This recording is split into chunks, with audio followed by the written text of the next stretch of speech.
नमस्कार प्रिय दर्शकों, एक बार फिर स्वागत है आपका हमारे नए वीडियो में। प्रिय दर्शकों, आज फिर हम नया वीडियो नई जानकारी लेकर हाजिर हुए हैं। प्रिय दर्शकों, आज का ये वीडियो बहुत ही खास और मोटिवेशनल होने वाला है।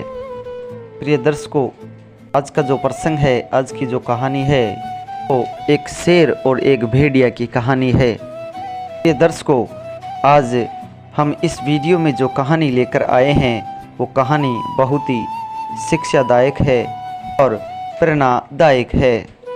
प्रिय दर्शकों, अगर आपने इस कहानी को पूरी तरह समझ लिया अर्थात याद कर लिया, को अपने जीवन में उतार लिया, तो आप कभी भी अपने जीवन में धोखा नहीं खाओगे और हमें उम्मीद है आप कभी भी स्वार्थी और चालाक लोगों के चक्कर में नहीं फंसोगे, क्योंकि प्रिय दर्शकों, ये कहानी आपको आपके जीवन में बहुत बड़ी सीख देके जाएगी। किसी ने क्या कमाल की बात कही है कि चाहे दुश्मन मिले सवेरे पर मतलबी यार ना मिले। ये दर्शकों, यदि आप हमारे इस चैनल पर नए जुड़े हैं तो हमारे चैनल को सब्सक्राइब कर ले, ताकि हमारा आने वाला हर वीडियो पहले आप लोगों तक पहुंच सके और आप उसका फ़ायदा उठा सके। तो प्रिय दर्शकों, सुनाते हैं ये प्यारी सी कहानी, आज का ये प्यारा सा वीडियो। दर्शकों, एक समय की बात है, किसी जंगल में एक शेर के दो नए नए स्वार्थी और चालाक मित्र थे। एक तो था भेड़िया और दूसरा था गीदड़। ये दोनों अपने स्वार्थ के लिए ही उसकी मित्रता का दम भरते थे। उन्हें ये भली भांति पता था कि जिनका मित्र शेर होगा उसको खाने को तो बढ़िया बढ़िया ताज़ा मांस मिलेगा, साथ में छोटे मोटे जानवर तो डर के मारे उनकी सेवा करते हैं। यही कारण था कि वो दोनों शेर की चमचागिरी करते थे। दर्शकों, एक दिन क्या हुआ कि शेर जंगल में टहल रहा था कि उसको एक अकेली ऊँटनी नज़र आ गई जो माँ बनने वाली थी। शायद अपने काबिले से भिसुड़ करके वो उस जंगल की ओर आ गई और जैसे ही शेर ने उस ऊँटनी को देखा तो वो सोचने लगा कि इसके पेट में तो बच्चा भी है।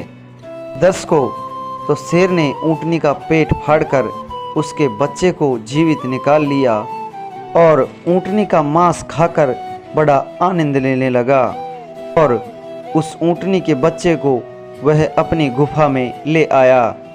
ये दर्शकों, ऊँटनी का बच्चा शेर के पास रहकर ही बड़ा हुआ था, यानी वो शेर उस ऊँटनी के बच्चे को पालने लगा। प्रिय दर्शकों, इस प्रकार से वो 3 से 4 मित्र बन गए थे। शेर ने ऊँटनी के बच्चे को अपना बेटा बना लिया था। उसका नाम अशुकरण रख दिया था। प्रिय दर्शकों, शेर हर समय अपने बेटे को साहती रखता था। प्रिय दर्शकों, एक बार की बात है कि शेर का किसी हाथी के साथ युद्ध हो गया और हाथी ने शेर को बहुत बुरी तरह से घायल कर दिया। वह आतंकी शेर अब ठीक से चल भी नहीं पा रहा था। अब संकट की घड़ी में उसका कौन साथ देता। एक तो जख्मों की पीड़ा और एक भूख ने शेर को दुखी कर दिया था।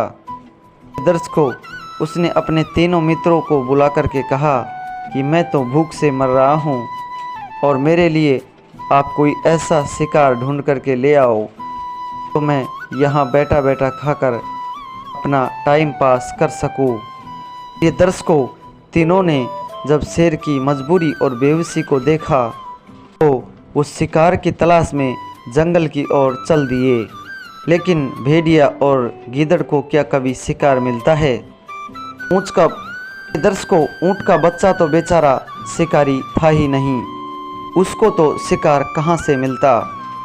जब तीनों जंगल में चक्कर काट काट कर थक गए तो एक उचित स्थान पर ये लोग बैठ गए और सोचने लगे कि अब क्या करें, अपने स्वामी के भोजन का प्रबंध कैसे करें। ये दर्शकों, उसमें गीदड़ सबसे अधिक चालाक था। और वो एकाएक बोल उठा कि देखो भैया, अपना स्वामी भूखा पड़ा पड़ा तड़प रहा है और वो पहले ही जख्मों से तड़प रहा है और वो अब भूख से भी तड़प रहा है। बड़े लोगों का यही कहना है कि अगर मालिक अगर भूखा हो तो अपना शरीर भी उसे अर्पण करने में कोई संकोच नहीं करना चाहिए, चाहे उसे अपना शरीर का मांस क्यों न खिलाना पड़े। और ऐसा करने से उसका शरीर 2 गुना ज़्यादा हो जाता है। ये दर्शकों, जब ऊँट के बच्चे ने गीदड़ के मुंह से जब ऐसी बातें सुनी तो वो झट से बोल उठा कि अरे भाई, कि यदि ऐसी बात है तो मुझे ही ले चलो अपने स्वामी के पास और उसकी सेवा में मैं काम आ सकूं, ताकि वो अपना पेट भर ले, मेरा मांस खाकर वो अपना पेट भर ले। दर्शकों, तीनों उस शहर के पास वापस आ गए। गीदड़ ने अपने स्वामी से कहा कि महाराज, हमें शिकार तो कोई मिला ही नहीं है और ये ऊँट का बच्चा आपका पेट भरने के लिए तैयार हो गया है। दर्शकों, शेर तो भूखा था ही, तब उसने देखा कि ये ऊँट अपनी खुशी से अपना शिकार बन रहा है तो उसने तुरंत उसको अपने पास बुलाया और उसे पंजों से फाड़ डाला। गीदड़ और भेड़िए से कहा कि देखो, मैं नदी में जाकर थोड़ा जल पीकर आता हूँ और मेरे आने तक तुम इसका ख्याल रखना, इसका ध्यान रखना। और वो दोनों कहने लगे कि ठीक है महाराज। प्रिय दर्शकों, शेर के जाने के पश्चात जैसे ही उसने गीदड़ ने और भेड़िए ने जैसे ही ताज़ा माल पड़ा हुआ देखा तो उन दोनों के मुंह में पानी आ गया। ले भेड़िया आगे बढ़ा और उसने अपने दांतों से मांस काट कर खा लिया। इतने में शेर के वापस आने की आवाज़ सुनकर गीदड़ ने कहा कि होशियार हो जा भाई, कि शेर महाराज आ रहे हैं।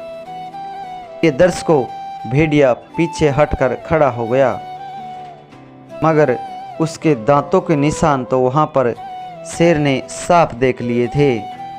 शेर ये देखकर कहने लगा कि साफ साफ बताओ, किसने मेरे भोजन पर मुंह मारा है और मैं उसे जीवित नहीं छोड़ूंगा। प्रिय दर्शकों, भेड़िया और गीदड़ एक दूसरे के मुंह की तरफ देखने लगे।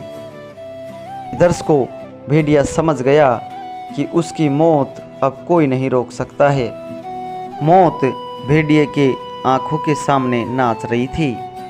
दर्शकों, उसी समय उसी जंगल में एक ऊँटों का काफिला आ निकला, जिनके गले में बंधी घंटियों की आवाज़ साफ सुनाई दे रही थी। शेर ने एकदम चौंक करके कहा कि देखो, ये कैसी आवाज़ें हैं, जंगल में ऐसा क्या आ गया? आज से पहले तो हमने ऐसी ज़ोरदार आवाज़ नहीं सुनी। ये किसकी आवाज़ें आ रही हैं? ये क्या मामला है? प्रिय दर्शकों, भेड़िया और गीदड़ भागे भागे गए और उन्होंने ऊँटों का काफिला देखा। प्रिय दर्शकों, वो दोनों बड़े चालाक थे, बड़े होशियार थे। उन्होंने आते ही सेठ से कहा कि महाराज, ये तो गजब हो गया। शेर बोला कि कैसा भाई? आपने जिस ऊँट के बच्चे को मारा है वो आपसे बदला लेने के लिए धर्मराज को साथ लिए आ रहे हैं और धर्मराज अब हमें नहीं छोड़ेगा। ये दर्शकों, शेर कहने लगा, क्या धर्मराज मेरे पापों की सज़ा देने आ रहे हैं? और गीदड़ ने जवाब दिया कि हाँ। यह सुनकर शेर डर के मारे कांपने लगा और वह वहाँ से भाग खड़ा हुआ। गीदड़ शेर के भागते ही वो दोनों ज़ोर ज़ोर से हंसते हुए से मांस पर टूट पड़े। दर्शकों, जब भेड़िया गीदड़ से बोला, क्यों भाई, कैसी रही हमारी भावना? अब मजा ले अपनी बुद्धि का। उसने जवाब दिया, हाँ ठीक है। प्रिय दर्शकों, भेड़िए और गीदड़ ने अपनी चालाकी से शेर जैसे भयंकर जानवर को वहाँ से भगा दिया और वो खुशी खुशी उस मांस को खाने लगे। दर्शकों, इस कहानी से हमें ये सीख मिलती है कि कभी भी हमें स्वार्थी व चालाक मित्रों को नहीं बनाना चाहिए। दर्शकों, ये कहानी यहाँ समाप्त होती है। हम उम्मीद करते हैं आपको ये कहानी बेहद पसंद आई होगी। प्रिय दर्शकों, अगर हमारी कहानी आपको पसंद आई है तो लाइक शेयर कमेंट करके ज़रूर बताइए, और साथ ही जो लोग हमसे नए जुड़े हैं वो हमारे चैनल को भी सब्सक्राइब कर ले, ताकि हमारा आने वाला हर वीडियो पहले आप लोगों तक पहुंच सके और उसका आप फ़ायदा उठा सके। प्रिय दर्शकों, मिलते हैं जल्दी नए वीडियो में।